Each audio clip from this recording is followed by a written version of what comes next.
gentlemen. This is Now Playing's Die Hard retrospective series. Welcome to the party, pal! Hosted by Arnie. So he's more of a Star Wars guy. Stuart. You didn't bring me along for my charming personality. And Jakob. Fly in the ointment, Hans. The monkey in the wrench. Pain in the ass. It's a good day to die hard, so each week we will be watching and reviewing a new Die Hard film, ending with a weekend of release review of the new movie. Another basement, another elevator. How can the same shit happen to the same guy twice? This review will contain detailed plot spoilers and harsh language. Listener discretion is advised. Yippee-ki-yay, motherfucker. Today we're discussing Die Hard with a Vengeance, starring Bruce Willis, Jeremy Irons, Samuel L. motherfucking Jackson, and directed by John McTiernan. I'm Arnie, co-host of Now Playing, who's one step away from being an alcoholic, and another Rennie Harlan film might be that step. Stuart in LA. And this is Jakob, podcasting with a vengeance. And it was 5 years since John McClane last hit the screens. 5 long years, they got the original director back, and somewhere they ditched Bonnie Bedelia. It had been 5 years between Die Hard 2 and Die Hard 3, but it wasn't like this formula had gone without. It should be worth pointing out that this was the time period where the ripoffs came. This is when we got Speed. This is when we got Under Siege. This is when we got Cliffhanger. Everybody was making a movie, got pitched as Die Hard on a blank. I mean, it was what was happening. So it almost seemed redundant to make another Die Hard movie in 1995. And I mentioned last time, I didn't see this one. By this point, it did feel redundant to me. I had moved on to other things. Summer of 1990, Die Hard 2 was my favorite film. Summer of 1991, I discovered art movies and foreign films, and I just was watching other things. By 1995, it's well documented at this point. I was in film school. I had no use for big budget Hollywood sequels. And I was there opening weekend. As was I. I mean, this came out the weekend of my 18th birthday, and this is what I wanted to do. See Die Hard. Surprisingly, at this point, I had become a bit of a film critic. I was actually taking classes in film criticism in college and writing reviews, but my tastes had started to branch out quite a bit. I discovered, of course, with the rest of the world, Quentin Tarantino, and started to get more into the indie films type of thing that was going on around that time. But I still had a thing for big budget blockbusters. I have to say, though, Die Hard felt a little played out to me by this point. Years pass a lot slower in your first 25 years than in your second, I think, because 5 years to me, between 1990 and 1995, you go from me in the middle of high school to me almost graduating from college, and that seems like a hell of a long time. They're coming out with Die Hard. I'm like, oh, really? They still remember that? And then you go from Spider-Man 3 to Amazing Spider-Man. I'm like, they're rebooting it already?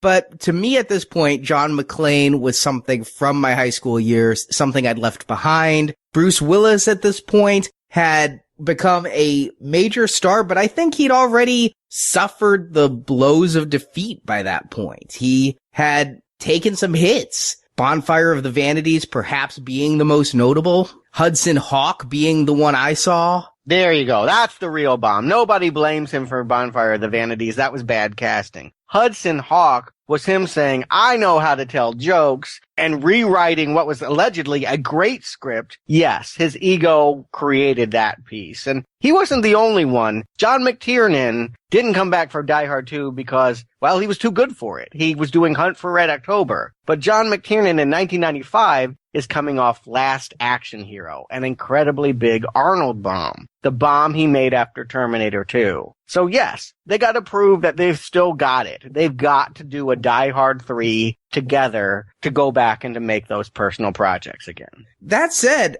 to me at this point, Bruce Willis had gotten acting cred from Pulp Fiction the year before, which he co-starred in with Samuel L. Jackson. Stuart, you talk about how you were getting into indie films, and Arnie, you as well. It's that indie film, Pulp Fiction, that really came kind of out of nowhere, at least for the mainstream America, where I really took notice of Samuel L. Jackson, and I was probably just excited to see him in a Die Hard film as Bruce Willis. I'm right there with you, Jacob. I didn't know who Sam Jackson was until Pulp Fiction. Now I go back and watch films like Coming to America. I'm like, oh my God, it's Samuel L. motherfucking Jackson. Yeah, Jurassic Park. Perfect example. And now Pulp Fiction pushed him into the spotlight for me. And so I was very excited to see him here with Bruce Willis, kind of a reteaming, even though I don't think they shared much screen time. No, they kind of just stared each other down. Yeah. Yeah, and it almost didn't come to pass. He was sitting on 2 scripts and he decided he didn't want to get all wet for shooting, so he didn't do Waterworld. But he was that close to hanging out with Fish and Kevin Costner. It was only happenstance. It wasn't a brilliant pairing of let's get the Pulp Fiction guys back to do the movie. It just kind of happened that way. But it's the thing I know about this movie. The only thing I know about Die Hard 3 is that it had Sam Jackson in it, and that instead of a building or an airport, it was going to be New York City. And what I thought was the subway system. I thought it was going to happen all entirely within, the trains. So that was what I was prepared for. Essentially a remake of Taking Up Pelham 1, 2, 3. I didn't see how you could do Die Hard in Manhattan. To me, the whole thing about Die Hard is sequestering a hero away where they are trapped in a situation. Steven Seagal on a boat. Keanu Reeves on a bus. John McClane in a skyscraper. Or John McClane in an airport. Now, if you listened to our review last week, my modern eye sees that as less sequestered than it is. Yes.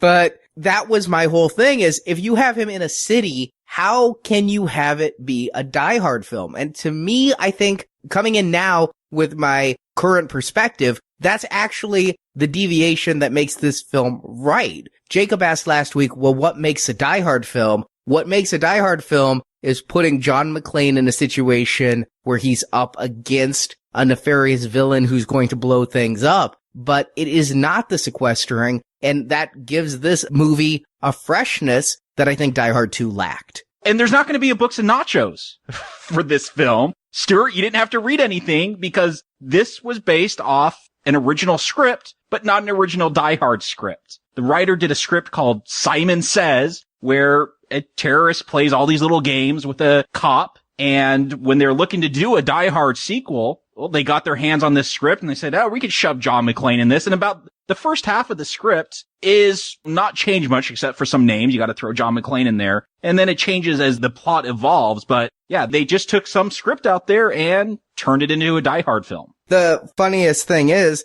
they were working on several drafts of Die Hard before that script, and a lot of the stuff that McTiernan had come up with, he then discarded to his old cameraman, and they became the movie Speed. Well, Arnie, I guess that's your cue then. Want to tell him how the same guy could have the same thing happen to him 3 times? Well, depending on your point of view, I don't think the same thing does happen to the same guy 3 times, but what happens in Die Hard 3... In the time since Die Hard 2, John McClane has gotten back on the NYPD, separated from Holly, to whom he hasn't spoken in a year. His life is in shambles, he's drinking heavily and suspended from the force, well on the way to being fired. But when a bomb goes off in Manhattan and a terrorist calling himself Simon demands McClane play a dangerous game of Simon Says, or more bombs go off, McClane is brought back on the force. His first task, wearing a sandwich sign with a racial epitaph in Harlem, which brings him in conflict with Zeus. No, not the Greek god, but a Harlem electrician who gets involved to prevent McClane from being killed. Simon is upset that a so-called Good Samaritan helps McClane and demands Zeus accompany McClane on the tasks. But Simon's real name is Simon Gruber, brother of Hans Gruber from the first film. He's ostensibly wanting revenge for his brother's death, but the true plan is to rob billions of dollars of gold from the Federal Reserve Bank on Wall Street. A subway bomb detonated under the guise of punishment for McClane disables the bank's alarms and gives Simon's team access from the subway. To get the cops out of the Wall Street area, Simon then claims there's a bomb at a school that will go off at 3 o'clock. With all the police in Manhattan looking for bombs and McClane on a number of fool's errands with Zeus, Simon and his men succeed in stealing the gold. But Simon has yet another double cross. He partnered with Matthias Targo, who thinks the plan is to blow up the gold as a political statement. But Simon kills Targo and replaces the gold with scrap metal, so the authorities think the gold is destroyed, but Simon can keep it. Despite McClane and Zeus getting on Simon's escape boat, Simon escapes with the gold and leaves the 2 heroes on the boat to blow up. Of course, they escape, but it seems Simon has gotten away as well. But a bottle of aspirin Simon tossed to McClane reveals it was purchased in Quebec, so McClane and the NYPD invade Canada kill Simon, say yippee-ki-yay motherfucker, and finally, after much prodding from Zeus, McClane picks up the phone to call Holly and possibly reconcile as credits roll. Or an alternate ending, but we'll get there. Oh, good. I'm glad. I only saw the one he described, and yeah,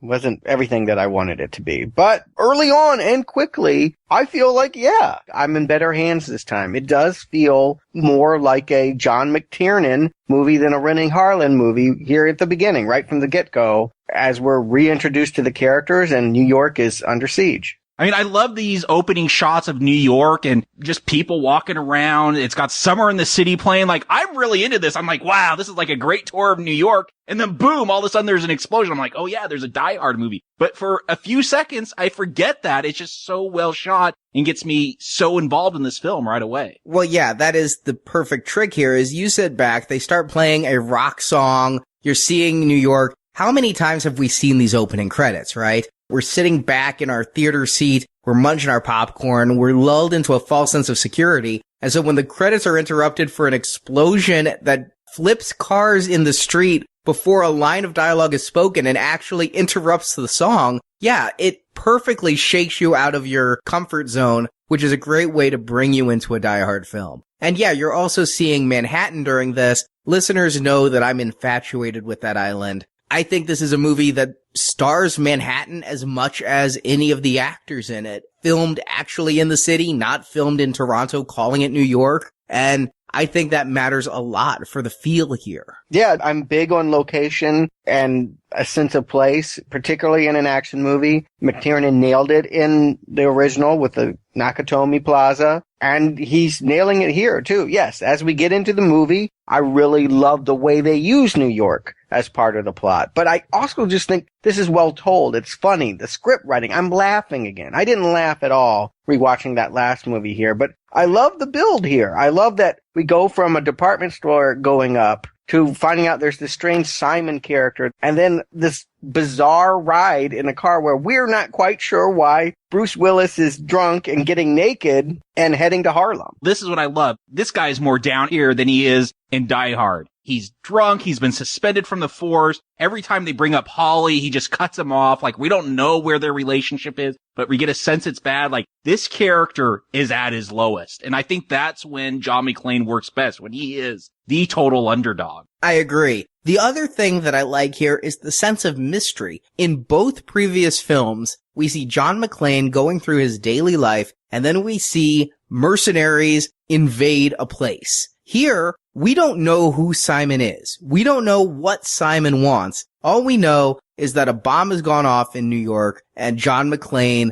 is the subject. It's a great way to pull McClane into a story, not, how can the same thing happen to the same guy 3 times? It's not Christmas Eve, thank fucking God. And we don't know any more than he does as to why he's doing this. All you know is you don't want bombs to go off in New York. And this is pre-9/11, but this is post-World Trade Center bombing when they drove the bomb in the van. And so this was something that was really resonating at the time. Yeah, they play off that. They literally recreate some of that imagery here later when the thing goes off in Wall Street here. They knew very well that New York was a target for terrorists and bombers, and they're working on that. But watching this scene here and the way that it's unfold, I'm ready to do it. This is the best that I've seen Bruce Willis in this part. I would say this is his finest moment as the character John McClane here. I totally think that he's playing the right level of down and out and funny, and it probably helps that he gets partnered with another really good actor and that he's got better lines here, but I have been lukewarm on Willis for 2 movies now, but I love him here. I think he's great. I'm almost there with you. To me, John McClane is John McClane in Nakatomi Plaza. To me, that is Bruce Willis's finest performance of his career. Here, again, as the hairline goes back, my enjoyment of Willis's performances decreases. I don't think he has the humor here that he has there. I don't think he has the charisma here. I think part of that's by design. He's supposed to be in a bad place, but it makes him less fun on screen, especially in these early scenes where he's hungover, gruff and grumpy. And really, the people who I'm liking are just a ton of supporting characters who are competent. We've not had this before in a Die Hard film, but it's reminding me a lot of The Fugitive and the way that Tommy Lee Jones had this support team around him of competent individuals, all of whom were characters in and of themselves. Here, that seems to be playing with McClane, as there's a number of cops, all of whom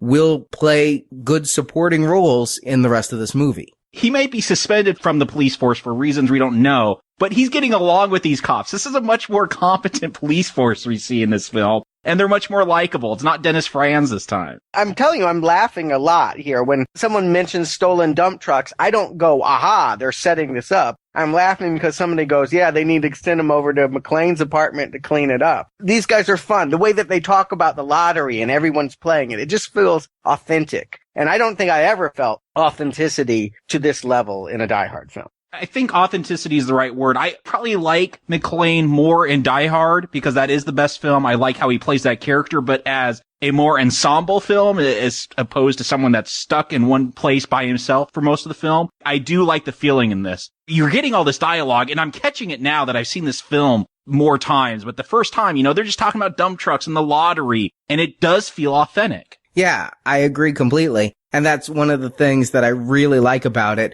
But that's a credit to the movie, not necessarily to Willis. Willis is part of the whole. It's great that he can play part of the whole and not be me, but it's not the most engaging Willis performance. I would say this, though. He is not challenged to go for those big emotions. At no point do I recall him getting teary-eyed, and that is a blessing. I like the choices being made here. I like that they've largely taken Holly out of this. Bonnie Bedelia does not come back. I think that this approach, focusing on the character at this moment in his life, Willis can play that character. And yeah, you're right. Probably the other half of it is he's surrounded by all great actors who have really good lines. But not only do I think this is a better setup, I think Willis is better here. I think you're giving him short shrift. He was weak in Die Hard. There were times where he was grinning when he should not be. There were times when he was reaching and not hitting it as an actor. And here, I don't feel false notes as an actor at any point in this movie. Now, you said that you were glad Bonnie Bedelia's gone. Am I going to stand alone and say I miss her and that I'm disappointed that after 2 movies of him trying to rescue her, their marriage is in shambles and all we get is a voice on the phone that doesn't really sound like her? Even if it is, I don't know if it is, but it doesn't sound like her at all. I feel like she should have been granted at least a cameo. Well, I said with Die Hard 2, one of the things I missed was, it's an action film, but there's also this relationship story going on. And that's one of the things that makes Die Hard so memorable. That was taken away out of Die Hard 2. You start to get that with the Sam Jackson, Bruce Willis relationship. Like, I thought maybe they'll go, not a bromance, but we'll get into it, but they play it with race there. And that would be your relationship that goes throughout the film. So not realizing that wouldn't really play out, I didn't miss Bonnie here because I felt like they had a substitute for what that relationship accomplished in the first film. Did they, though? Are you saying that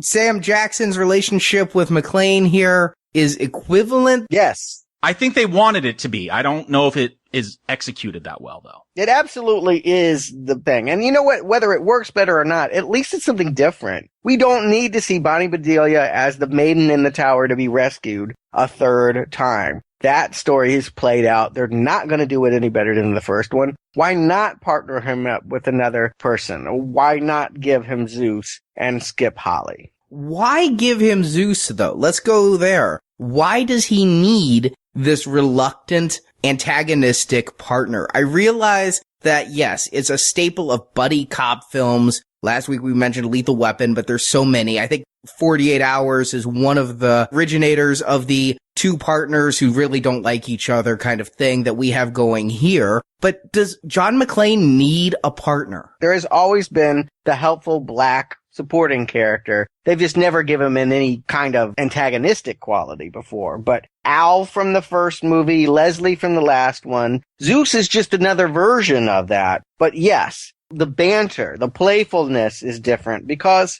well, I had to think about it. But in 1995, not only are we post Rodney King, we're post OJ. And things were pretty difficult here in America with entertainment. They were finding white audiences were not going to see black movies, vice versa. There was real divisiveness, and they felt like if they were going to partner a black man and a white man in a movie like this, it would have to not just be subtext. They would have to deal with that racial tension, because this is pre-verdict, OJ. This is still on everyone's mind at this time when that is watching this movie, that OJ trial mentality. Well, then let me be cynical. Based on what you just said, is Sam Jackson here only to bring in an African-American audience? If African-Americans wouldn't see white movies and Bruce Willis is white? No, I'm from the other side of this. White audiences would not want to see Bruce side with a Harlem shopkeeper. They need this character as a way of softening that tension. They're trying to de-ice a situation here, and they know that Sam Jackson's going to kill in this part. They've got the perfect man to do it. But I don't think it's about bringing black audiences in where they wouldn't watch it. Or quite the opposite. I think they're catering to the white audience. One of the things that sticks out when I think about films of the 90s is you have the Spike Lee films. You had Boys in the Hood. Zeus comes off very much like the Lawrence Fishburne character in Boys in the Hood, where he's against black gangs and wants his kids to go to school, get a college education. But he's also very much a black separatist, and he wants good, strong black businesses in black neighborhoods. And there was that tension in films in the 90s, and they're kind of going off that and playing off that, especially when we get introduced to Zeus. You know, he's lecturing his son, why aren't you in school? Trying to be this good kid, but he's also suspicious of white people. Right. It's almost a do the right thing situation, because ultimately there's almost a race riot that happens outside of his shop here, because Willis, indeed, when he's reached his destination and his buddies have to go 10 blocks away, he's standing in his boxer shorts with that sandwich board on, just waiting for Simon to intervene before he gets killed. Well, I'm going to make the case as we go through this movie that Sam Jackson is a pretty useless character. I have always enjoyed Sam Jackson in movies. When this came out, as we mentioned, I was excited to see Sam Jackson in a Die Hard film. I like Sam Jackson in this film, but from a script perspective, from a story perspective, and especially when we get to the climax, I don't get why he's in this film. And Arnie, I'm probably going to agree with you. This starts off building off those white and black racial tensions. Rodney King, all those examples were there in the 90s. And I was going into this, watching this for the first time, or just now thinking about it from a writing sense. That's what you'd want to do with this. You want to build off of that relationship. You know, Die Hard 2, they set up this whole John McClane doesn't like technology thing, goes nowhere. And I kind of feel like that's what happens here, is you set off this odd couple, white, black, this racial tension, and you got to do something with that. And I don't know if anything really happens because of that here. Look, I do feel like Willis needed a partner here. I don't think I would have wanted him running around New York talking to himself the whole time. We need for him to play off someone here. And if they have to contrive a somebody to play off of, they've picked the best possible outcome. I'd rather have him be doing this with a total stranger like Sam Jackson than with his wife or estranged wife. I don't think that would have worked at all. I agree, but in the last two, he was primarily radioing back to his partner or having very mild contact with his partner. To be joined at the hip with a partner for this whole movie feels very different, but I just wish that if you were going to have a buddy movie, that they felt like equals, because they seem to be sold to us as equals, but yet this is a Die Hard film. This is a John McClane film. And so I don't know if there were egos on the set or if this is from the Simon Says script, but John McClane gets all the heroics. Yes. Unlike the last film, all of the big stuff is done by Bruce Willis, and that's as it should be, right? It's his movie franchise. He should be the one winning here. We don't want another Blade Trinity situation where Wesley Snipes is one-upped by new people that are more popular and of the moment. I think that is right to give him those moments. I think ultimately what we might deduce about the use of Zeus is that he is here primarily for the one-liners, the comic relief, and for playing with that racial subtext. But as far as plot-driven, no, you wouldn't have needed this character for the plot that they have to spell out here. There's nothing that he can do other than the fact that he's smart. He's the one, as they get into the Simon Says clues, can do math in his head really fast. And he seems to be a little bit more clever than I think John McClane we would buy as. True, but then again, you could just always have the wise truck driver with all your answers, too. I mean, they obviously can write that in. You mentioned the racial tension, and that's something else that I don't feel is really played out very well here. As an adult in today's age, I was really paying attention to all of their conversations where Bruce Willis is like, you don't like me because I'm white. But that doesn't play at all into the plot against the villain. The villain isn't racially motivated. The villain isn't even of a different race, nor do McClane and Zeus have an epiphany where they sing Kumbaya and Ebony and Ivory together. It's just there for banter's sake, and that also feels disingenuous. Well, that's what I'm saying, Arnie. If you're going to replace Holly, you got to have another person to build a relationship. I felt that was successful from the first Die Hard film, but they fail at progressing it at all. They start off not liking each other, and I guess they kind of like each other at the end. There's no why to why they like each other. It's almost Stockholm. Yeah.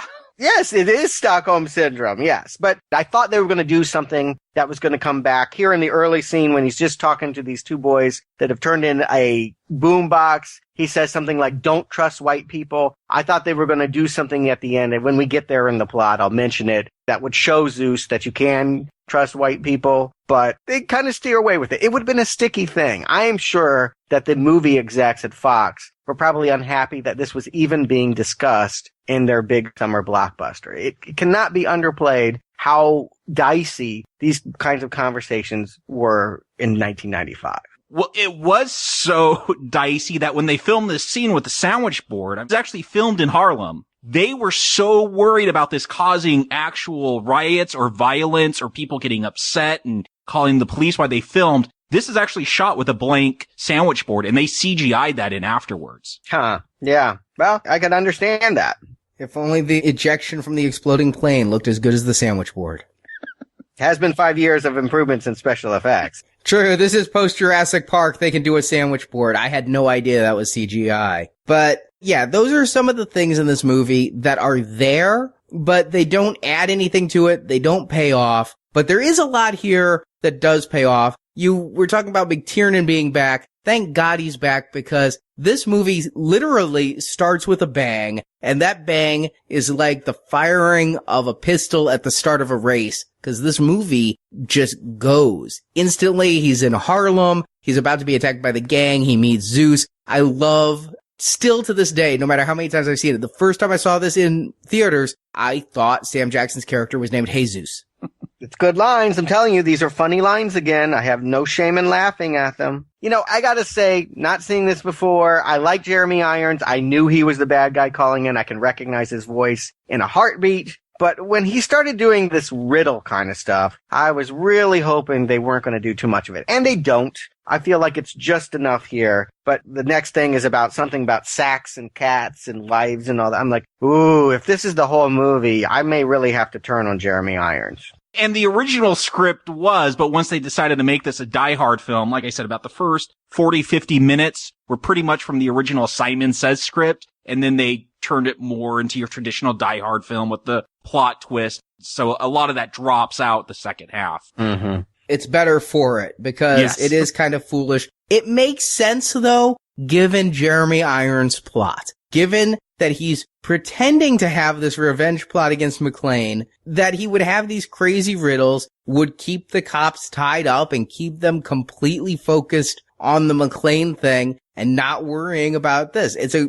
magician's act of misdirection and sleight of hand, and I do enjoy it. And that's another staple of these Die Hard films, these convoluted heists that these criminals come up with. So, yeah, it makes sense here that there's going to be 6 or 7 different tricks of hand before we figure out what's actually going on. Yeah, I love that about this movie, too. They had me. I was for sure that once we find out that it's Han's brother, Simon, I was sure that he was targeting McClane to get vengeance on the brother. It's a delight when we find out that there are other motives at play entirely and that that's really not it at all. I think that the cleverness of the script works. Here's a, I guess, embarrassing secret. Arnie's revealed plenty. I said after I saw that first Die Hard film, like, I really started to understand the mechanics of how to write an action film, at least. And, you know, when I was 12 or 13, yes, I wrote a piece of Die Hard. It was a script. You could call it fan fiction. I had dreams it would get made someday. And it was this. Hans's brother comes back to get revenge. Like, that makes sense. This is such a direct sequel to that first film. It makes sense that Hans, if he had a brother, that yes, he would want revenge. And if you're thinking about how implausible it is that the same cop keeps getting into these hostage situations, this is a conceit that makes that more plausible that, hey, the terrorist he killed in the first film has a brother and he's come back now. And doesn't it almost feel like they've written off part 2?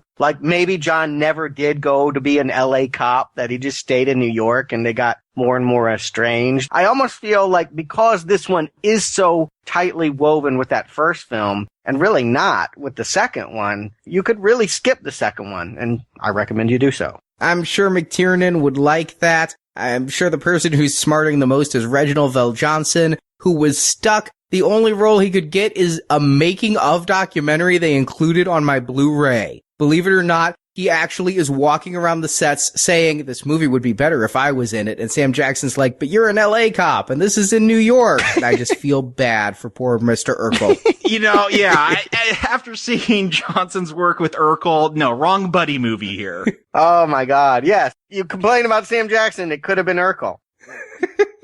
A bomb goes off. Did I do that? I'm surprised there hasn't been an SNL skit on this. You mentioned the great action, though, and I'm into these action scenes when they realize they have 30 minutes to beat a train, basically, down to Wall Street. This is really good stuff here. I love this. Can you call it a car chase? The car race through Central Park and on the sidewalk? Actually filmed driving through Central Park. Stuart, you said authenticity. You get that feeling throughout this film. They actually they got permission to drive a taxi cab through the park. If it was blue screen stuff, I probably wouldn't have laughed at the mime joke, but I did. I'm with this scene. I'm into it. The mime joke, I don't know I ever laughed at, but it's delivered right. It's like, I don't think I'm supposed to laugh at it. It's just kind of a deadpan thing, but it's in such an exciting scene as they're doing that drive. And to this day, anytime I see an ambulance driving down the road, even before rewatching it for this retrospective, I'm like, get behind the linebacker. It's a little bit far-fetched that Bruce ends up, like, jumping atop the train. I mean, they really push this as far as they can, but I'm going with it. I mean, that's why I really like they have Sam Jackson here, is that they can do two big things at once. That Sam Jackson can wind up at gunpoint by a cop trying to answer a phone, and Bruce Willis can be running around the train trying to throw a bomb off the back. I mean, I think that's why you have two instead of one in New York. And it's the little details in the scene that really get me to go with it. Like the way the bomb is hidden on the subway. It's in a police call box. I just like how clever they were with coming up with that. And then the whole scene with Sam Jackson, you know, he kind of takes the phone out of this guy's hand and a cop holds him at gunpoint. I guess that's the penalty for jumping a fare in a New York subway is you get shot, perhaps. It was Giuliani, New York, keep in mind. They were really cracking down. Yeah. If I were that cop, I would understand the need to subdue him. But what I like about the cop is how green he seems. He's like this rookie cop. He's not racist. They could have gone with the big stereotype, but they didn't. It's these little details that help in a film. Yeah. I really think that for the first half of this movie, and you saying this is the original part of the script, it really is very well written. This is coming from John Hegeland, who I don't always think writes really well written things like Punisher 2004. In addition to the writing, it's just so kinetic, and you gotta give McTiernan and the editing team some real credit. The way it all plays, it is just exciting. I have seen this movie a large number of times. I have all three of these first Die Hard films. I really can't count how many times I've seen this in the past almost 20 years it's been out. But watching it for this time, I was actually a little afraid that I might not enjoy the action having seen it so many times. But no, just like the first Die Hard, I am in all of these action scenes. I'm excited. They are fun to watch, even if you know the outcome is just really well made as well as well written. The second one never competed with the first one. This one here in the first hour particularly, if it's a lesser film, it's not by much. It's working in lots of the same ways. Right down to the villain, Jeremy Irons. I really like him. Just even when we see just his voice for this first 40 minutes, he has such a great voice. It's as good as Alan Rickman. Or if it's not, it's close enough. I really think that, yay, at last we have another villain that's really a great baddie that can really grab us.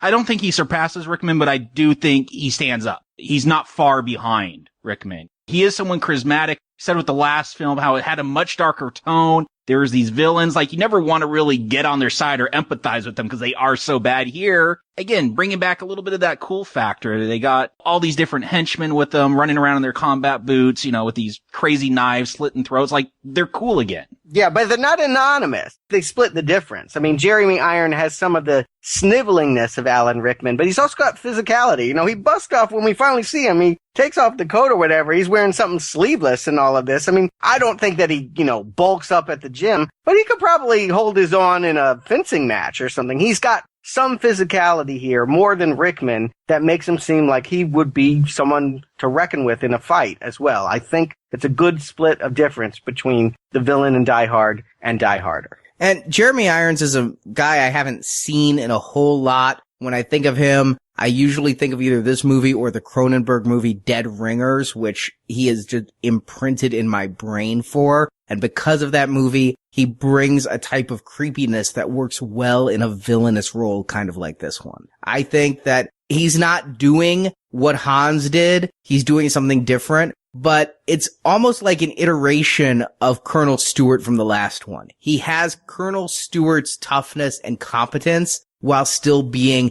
an enjoyable on-screen presence. And much like with Rickman's scene where he plays American in the first Die Hard, I really enjoy Jeremy Irons' scenes where he plays a city worker and adopts that really bad Southern accent. Yeah, it's 50 minutes before we see him, but I can just feel the picture change when we finally get him on screen and he's giggling. Oh, they bought it. He sends them off on more chases. He says there's the school rigged somewhere in Manhattan. Go find it. And everyone clears out of Wall Street. Meanwhile, the movie really starts to focus on him. We forget about Zeus and McClane, and for the next 10 minutes, it really is about Jeremy Irons doing his heist on the Federal Reserve. They bring back the dump trucks. I love that. I did not see that coming back. Whenever you watch a film for Now Playing, I guess you pay a little bit more attention. Like, I caught all the little hints this time that I've never caught before. It especially helps when you're watching it the second or third time, when you know what's coming and you start hearing about the dump trucks. But yeah, you know what else I really like, though, is in the first movie we talked about Ode to Joy. Here, John McTiernan has burned into my head when Johnny comes marching home with those dump trucks, and I just love the rendition of it in this score. It would be really hard to live up to Ode to Joy in the first. I would never think you could do it with When Johnny Comes Marching Home, a song that, at best, it can be played ironically, but here, it completely works. Well, McTiernan's very deliberate with his music choices. He picked Ode to Joy in the first one because of A Clockwork Orange. And he liked how, you associated this classical music with this villain. And he loves Kubrick, so, this was the big theme song of Dr. Strangelove. So he brought it in here. Huh. Okay. I never made that Kubrick connection at all. I was wondering about that. I thought maybe it was just they were, being funny. It's John McClane. Johnny's come home to New York. I really didn't understand the choice, but like Arnie, I appreciated the scoring of it. Yeah, I honestly thought Johnny was John McClane. It works that way for sure. But I'm telling you, I wasn't thinking about John McClane here. Once they start bringing in the drills, once they really go at it, I'm really fascinated. More so than in the first movie with trying to get through the 7 locks. How are they going to rob the Federal Reserve? How are they going to steal billions of dollars? That's crazy. They even call it out. Goldfinger's plot of Fort Knox is nothing compared to this. And this scene where they're breaking into the vault has my single favorite shot of the entire movie, where you have this lone holdout guard, and coming in behind him is Katya, the female killer in Gruber's team, and you see this on a security monitor that's pointed behind him. And so it's like this picture-in-picture thing that just really is very cool to me. Yeah, going back to McTiernan, how he shot this really builds the tension. You got the security guard, he's trying to load a shotgun, he's just shooting blindly. And the whole time, you know, this music's playing, you just see Katya stroll on in, taking her time, and the way it's shot through these monitors, it's done in a way to really build the tension. What I think that we have to credit here, though, is when Die Hard came out in 88, we had good enough villains. But I think Reservoir Dogs really upped the ante for teams of professional thieves. And so you started to have a little bit more uniqueness and a little bit more toughness. And so when Katya is doing these really cool killing twist moves and taking out the guard, and you've got the other guy with his guns, and then you've got Jeremy Irons as the brains, it really feels like a great team. And yeah, I could almost see a movie just working with this team on a job, you know, kind of like The Italian Job or something like that, Ocean's 11 with this group. Yeah, it's even weirder for me because Sam Phillips is like a coffee house singer. I mean, she's like, this is not her image. I know her vaguely as a musician, and I don't know if she's ever acted again, but this was a bizarre choice that ended up really working nicely. I think it really helps that she never speaks. She's just always got that cigarette in her mouth, but she's really a cool henchman. They also got this guy Otto. I guess he's Russian, and I don't really get it, but he's the one they leave planted here in the Federal Reserve that ends up killing one of John McClane's guys and taking his badge and identity. He's a good-looking stuntman. He's got the nice beefiness to him. I didn't see that coming back either, but the lottery thing will end up playing a big part when McClane comes back here. It all plays out. I'm really impressed with this script. And I do think more than that second film, they're finding ways to remind you about these villains. Because truly, those keep multiplying here. I mean, there's so many, it would be impossible to give them all their moment here. But I like the fact that they've made these selections about who to remember of the bad guys and to give them certain locations. Like, this is the guy at the Federal Reserve that he's going to have to fight. But once they get the gold, I start to think the movie loses focus. It becomes a chase film with McClane and Zeus trying to catch up. You talked about McClane and the badge. You get not one, but two instances in this movie where the bad guys could kill Zeus. The first one, Zeus is taking the bomb up to who he thinks are cops. They're actually terrorists undercover, while McClane goes into the bank. And the terrorist is saying to Jeremy Irons, should I kill him? Should I kill him? And Irons just like, no. Why not? Go ahead, kill him. I agree. This is exactly the moment where the movie starts skidding. I wouldn't say sliding or falling. I don't understand, actually, why some things happen. It sort of starts to play like TV for me. Like sometimes I'll be watching a TV show and people will be like, blah, blah, blah, blah, blah, blah, blah, blah, blah. I don't really know what's going on, but I know that they're going to figure it out. So I don't worry about it. And I just kick back and wait for them to tell me what happened. And you mean like me in the entire James Bond series? Maybe, but I do feel like the next 20 minutes or so is a lot of like, well, I don't know why they're pulling over this truck. I don't even understand the clues anymore. I've never understood any riddle that Simon has says. So when he's talking about this whole half of 42 is 21 and who's that going to be? Like, I don't know what's going on. One of the things that I found kind of confusing when Zeus is taking that bomb up to the fake cops, the terrorists, is at one point the terrorist like sets it down on the sidewalk and the guy's like, put it in the trunk. What if a kid finds it? I'm like, huh? They're blowing up stuff. Why do they care if a kid finds this bomb? They're planning on blowing up a school, which we see isn't quite the plan later on, but maybe that's a clue. Maybe they're trying to clue us in. This time watching it, I took it as a clue, but, you know, on previous watchings, I get very confused why these terrorists are so concerned about just leaving a bomb sitting there. I always took it as a moment of humor. But what epitomizes the second act for me is that McClane and Zeus get tickets to Yankee Stadium. And they're like, what's at Yankee Stadium? Who cares? We'll go there later. That's how this entire second half of this film feels to me, is like, who cares? We'll go there later. Let's yell and chase after somebody. At this point, they run into the kids that are, I don't know, I guess they stole some Twinkies or something. And they're like, hey, why aren't you in school? Why are you doing this? And the kid's like, there's no cops anywhere. You could rob City Hall. And that's where things click. And instead of going to Yankee Stadium, they go and check out the Federal Reserve. And that's where McClane gets some good kills in. Yep. This moment I don't have a problem with. It's really everything else that happens right afterwards here. Bruce gets to go chasing after a dump truck in a tunnel, and Zeus is almost shot but not shot at the Yankee Stadium, and I get educated about who the 21st president is. I had no idea Chester Arthur was even a president, much less the 21st one. I would have never come up with that name ever. I have to ask, was Hillary Clinton known for being a bad driver? I don't get that. Who do you think you are, lady? Hillary Clinton? She was the first lady at the time. I know that. I guess they cursed her name a lot in New York. I don't know. Well, yeah, she was known to be an opinionated, maybe she was driving the White House. Never forget when Clinton sort of put her in charge of healthcare, it ticked people off. People did not like how strong-willed Hillary Clinton was. So I guess an aggressive female driver could have been called a Hillary Clinton. At one point they say Hillary Clinton will probably be our 43rd president. They don't even know how close they got. Almost, guys. But I guess even Zeus couldn't have predicted Obama.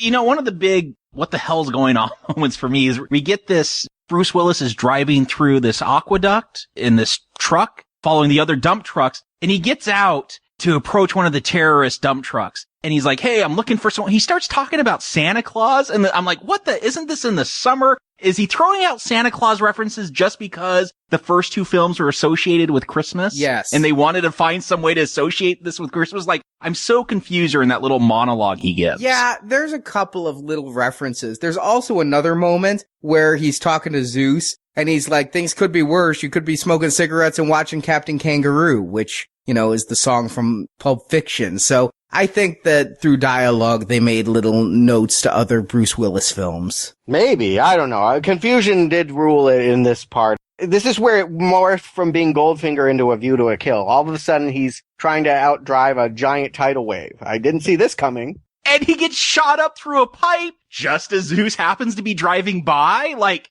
huh? Oh, they said they were going to meet there. Yeah, no, this thing is now hydroplaning. It was skidding before, but I'm now like, maybe this movie isn't going to work. I'm a little nervous at this point. But once they get some focus back to Chester Arthur School and they have this bomb plot happening at the school, all of that I really dig. And even the contrivance that it's the two kids that Zeus told to go into school that are in the school now, sneaking away to play cards in a room because they don't want to be in assembly. I like all of this. I do too. Again, it's taken me back to the U.S. Marshals from The Fugitive. I really love that these cops are competent and that they are given personalities. You see the one cop who's leading the kids out crossing himself, and the guy who's the bomb guy. He's a little bit goofy. He blows up a paper clip earlier. His name's Charlie. Everybody's yelling at him. You really expect him to be a buffoon? No, he's a hero who stays behind when he hears there are kids, willing to sacrifice himself.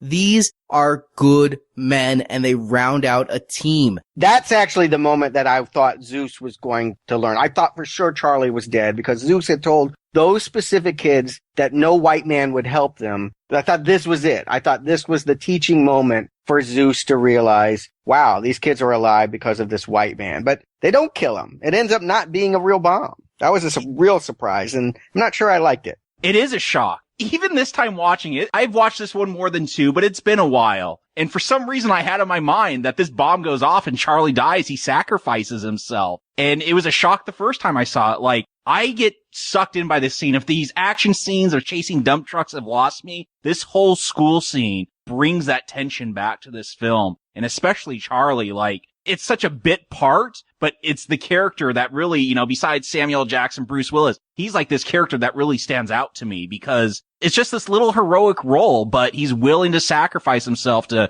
buy a few more minutes for these kids to get out of there. Question, and maybe we'll never know, but I can never tell if the juice shoots on him because that's what the bomb is programmed to do when the time's up, or if he did something that would have defused the bomb and not allowed the liquids to mix, and it turns out that it's sugar syrup. My take on it was that he probably, because some of the liquid was pouring out, would have been a lesser explosion, but I think it still would have gone off, is my take on it anyway. They really did steal explosives. It should be said there was this chemical plant reported this large amount of explosives. It's a binary liquid bomb. So there's two fluids that you need here. That stuff does exist. They actually have it somewhere else. But that's my take on it, is that, yeah, it probably would have still blown up the school. If a paperclip takes out a chair, if he takes out half the liquid, the school and the city block are still gone. And that's why I always took this as this was like corn syrup or something. This was a ruse, and it kind of pays off why those terrorists dressed as cops were so concerned about a child finding the bomb. Like, it makes that whole weird line actually pay off, is that, no, they really don't want to blow up a bunch of little kids, but this was a fake bomb. There's nothing explosive about it. They just needed to make it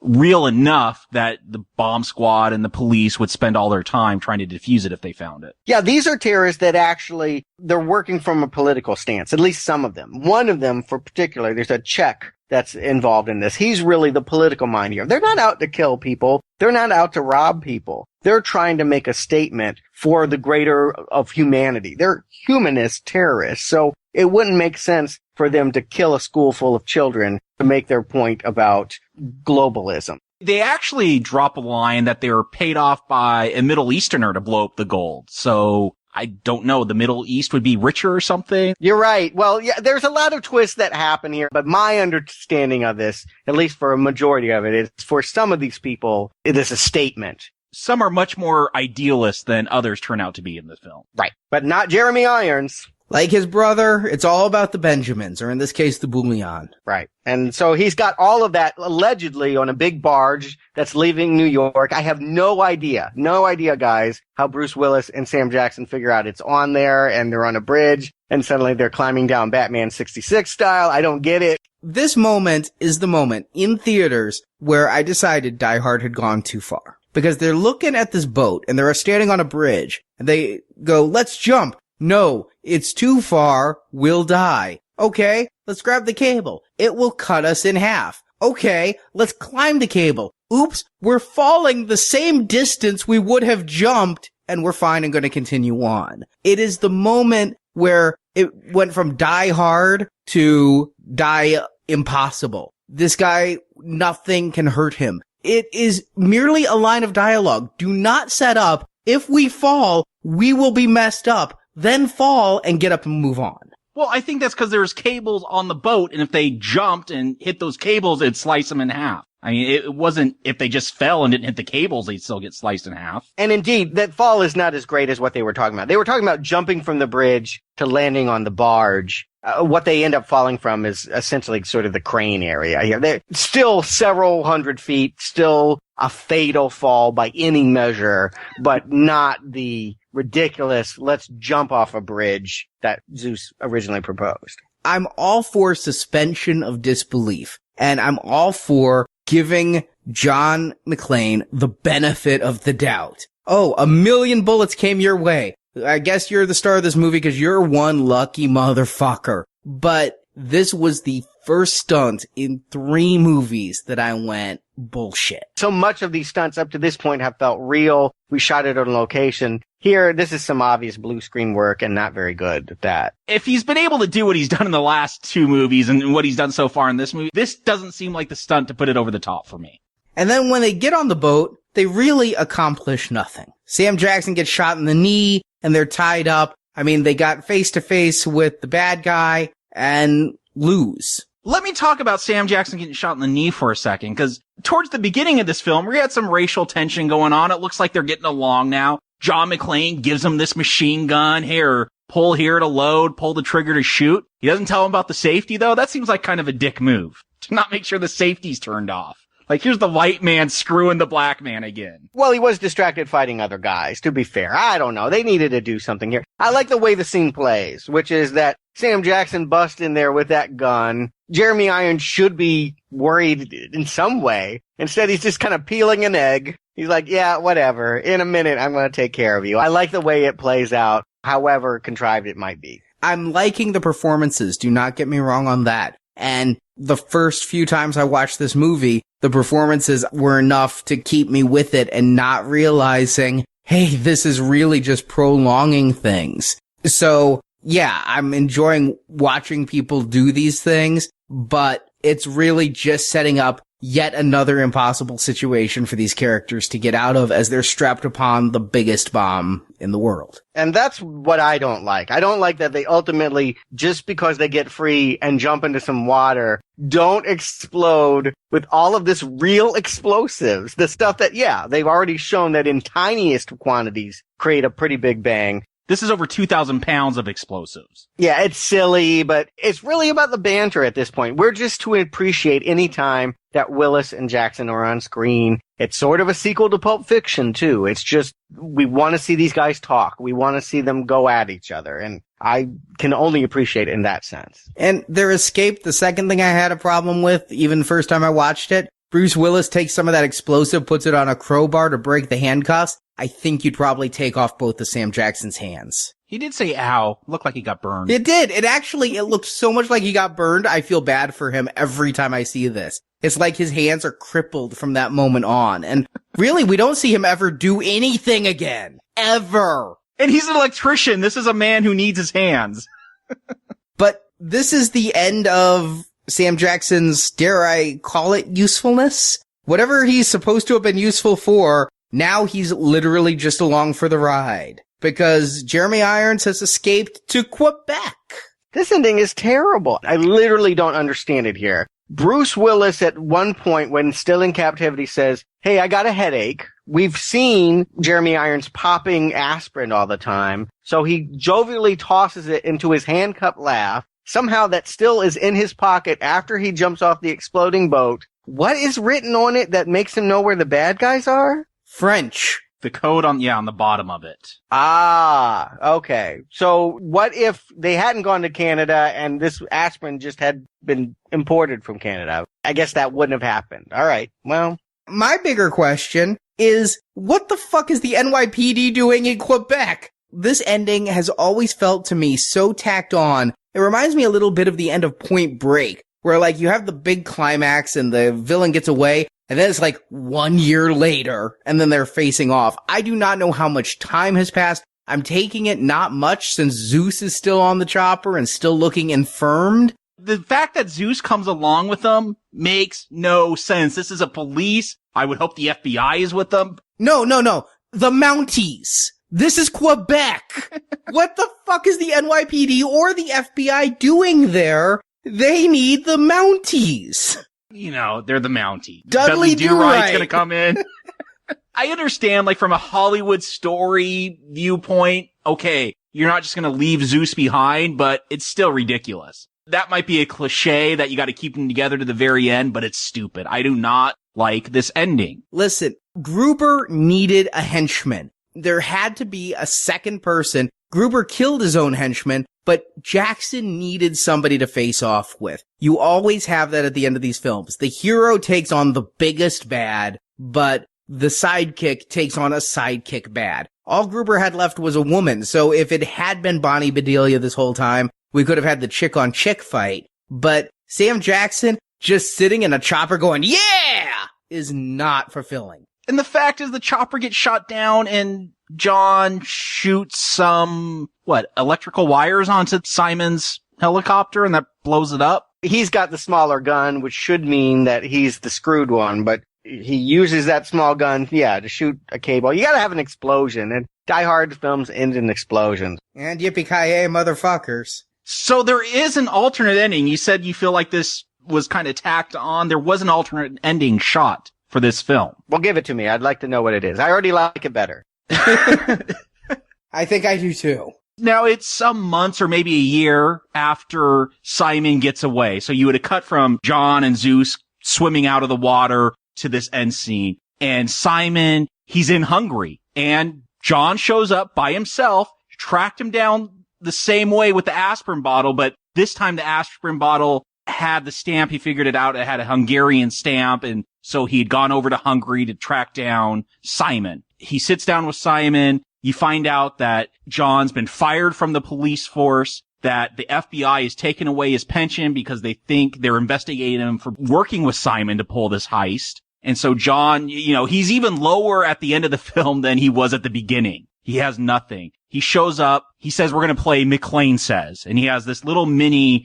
RPG rocket. He's taken off the sight, so you don't know which is the front and which is the back. And basically, he says, I'm going to ask you riddles, and once you get it wrong, you're going to have to spin this around in a form of Russian roulette. It's going to be pointing at us, and you're going to have to pull the trigger. It's either going to hit you or it's going to hit me. One of us are going to die. And so he starts asking his riddles. He gets to one. What could you have brought that would have saved your life? Of course, Simon can't answer, so he makes him pull the trigger on this RPG. It goes through Simon's body. He dies. And the answer was a flak jacket. Because it's such a mini RPG, it would have hurt him, but it wouldn't have killed him. And that's what McClane was wearing. So it's a much more brutal, a much more, I think, darker ending. And that's why the studios didn't like it. What's weird is this is called Die Hard with a Vengeance, but they didn't feel that John McClane would actually go out for revenge or vengeance. And that was uncharacteristic of him. I like the ending better. It is darker. He is at a lower point in his life, but it's more satisfying than what we got here. I watched that on the bonus features, and it feels very weird. It's like just the two of them talking. It's very noirish. It doesn't feel at all like anything else in the film, and it feels as tacked on, if not more than this. I'll tell you, it may have a little bit more character resolution, as it shows McClane really got shit on as part of this. He even says at one point they thought he was involved in the theft, and he does take out almost hostile-like revenge on Gruber. But man, believe it or not, Stuart, I'm gonna side with the theatrical ending for at least having more adrenaline. Both are illogical messes. I don't love it, and I didn't see it, but I don't like what we got. That's all I can tell you, is that the only ending that I've been given, I want something else here. It's a real letdown, and what, for the most part, has been keeping pace with the original. This ending does not do that. I'll tell you, both times make me feel like we needed to go back to the well, but the theatrical ending, at least it's got explosions. At least it's got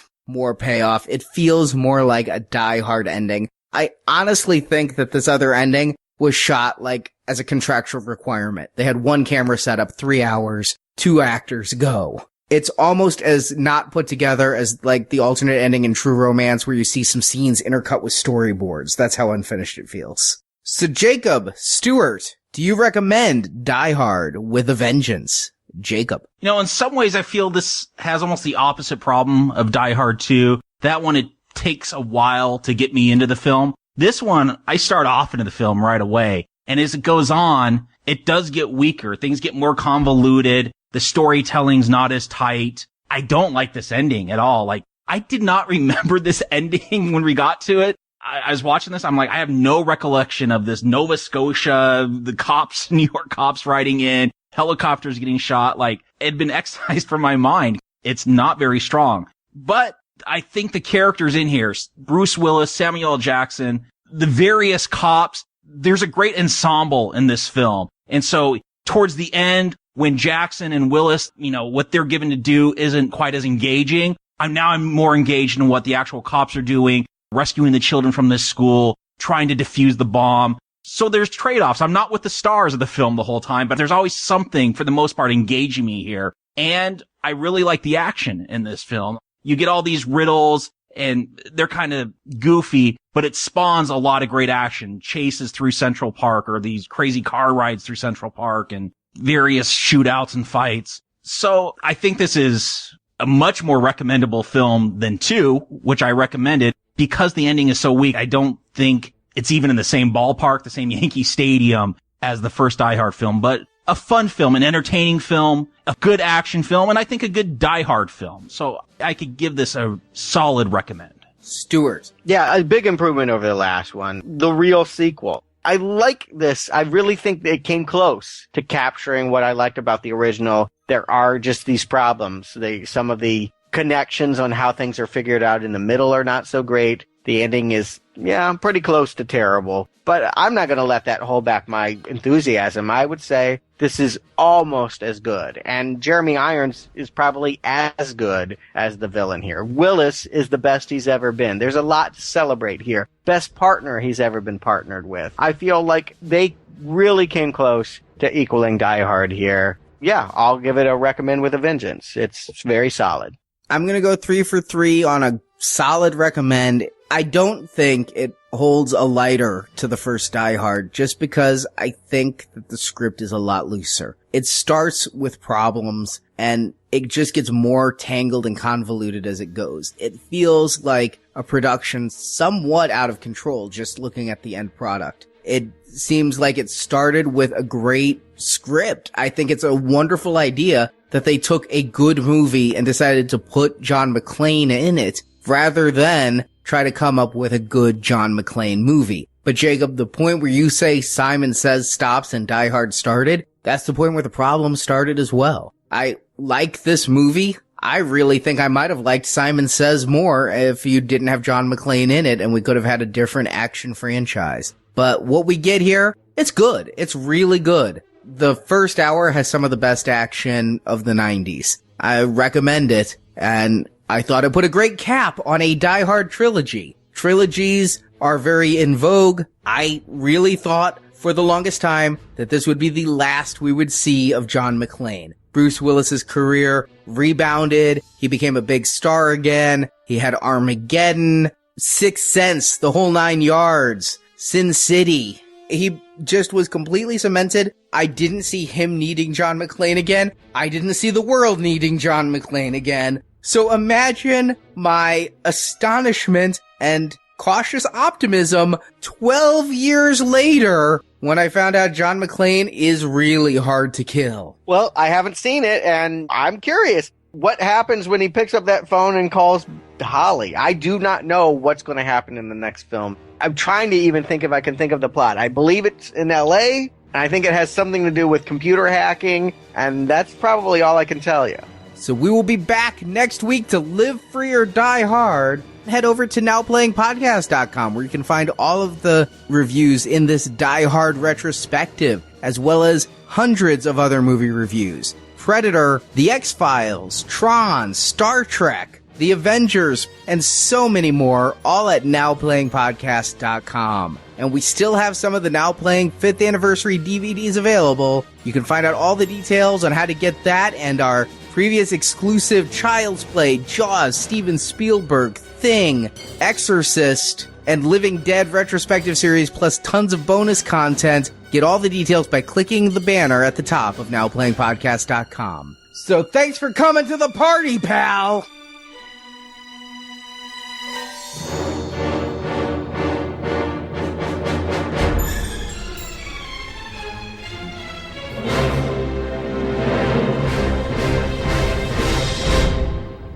You know what you get for being a hero? Nothing. Get shot at. Get a little pat on the back, blah, blah, blah. Attaboy. Get divorced. Your wife can't remember your last name. Kids don't want to talk to you. Get to eat a lot of meals by yourself. Trust me, kid, nobody wants to be that guy. Then why are you doing this? Because there's nobody else to do it right now, that's why. Believe me, if there was somebody else to do it, I would let them do it, but there's not. So we're doing it. That's what makes you that guy. Thank you for listening to this episode of Now Playing. Congratulations, you're still alive. If you've enjoyed this podcast, you can hear more reviews at our website, nowplayingpodcast.com. Get ready for the downloads.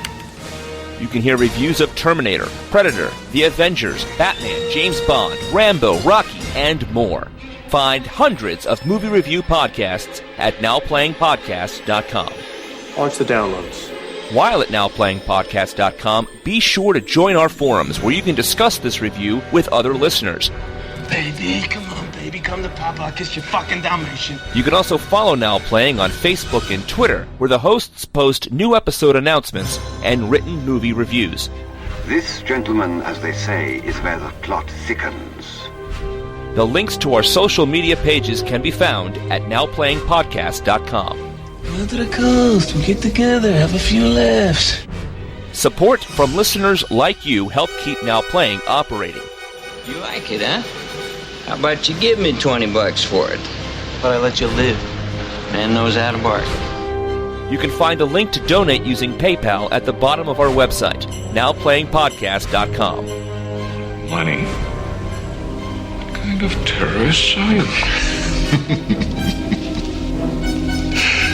Who said we were terrorists? You can also show your love of Now Playing Podcast by shopping in our store, where you can buy panties, coffee mugs, t-shirts, totes, boxers, teddy bears, and much more. They're for my wife. Yeah. Bag it. Big time.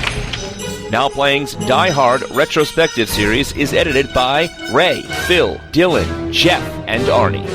I'll be damned if I'm gonna clean up this mess! Now Playing credit narration by Brock. You're very impressed with yourself, aren't you? I have my moments. Now Playing is not affiliated with 20th Century Fox. The Detective and Die Hard films are the property of 20th Century Fox, and no infringement is intended. Listen, you're not pissing in somebody's pool, are you? Yeah, and I'm fresh out of chlorine. The opinions expressed on Now Playing are those of the individual hosts and may not reflect the opinion of Venganza Media Incorporated. That was unpleasant. Don't happen again. Now Playing is a Venganza Media production, copyright 2013, all rights reserved, and no part of this show may be reproduced, repurposed, or redistributed without the written permission of Venganza Media Incorporated. Non-compliance will result in a penalty.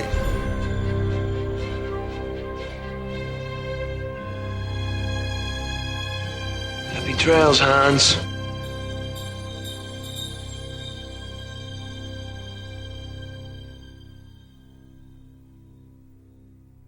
Yippee-ki-yay, motherfucker. I had no idea Chester Arthur was even a president, much less the 21st one. I would have never come up with that name ever. I thought it was Percy Jackson. But I have to ask. Yippee-ki-yay, motherfucker. Today we're discussing Die Hard with a Vengeance. I don't like my inflection on that one. No, that was hard. She blinded me with science. Blinded me with Die Hard. It'd be more like Die Hard with a Vengeance. Not Die Hard with a Vengeance, or however you did it. You gotta be tougher. This is an action film. I sounded more startled than vengeful. You're like, Vengeance? I've never seen that word before. Like, just snuck up on you. Yippee-ki-yay, motherfucker. Want to tell him how the same guy could have the same thing happen to him 3 times? Sure, but let me close the door. This is gonna be a racy one. He doesn't want Margarita here. Close the door, slam it. There must be a draft in this room, because I did not push it that... Are you in a vault? Are you in the New York Federal Reserve? I closed the blast doors. Yippee-ki-yay, motherfucker. And breaking in behind him is... Oh, what's the chick's name? Yeah. Katya? Katya? Is that how you say it? Katya? I guess. There's probably some inflection I can't do, but... She never Katya. speaks. She never says her name. Right. And coming in behind him is... Yippee-ki-yay, motherfucker.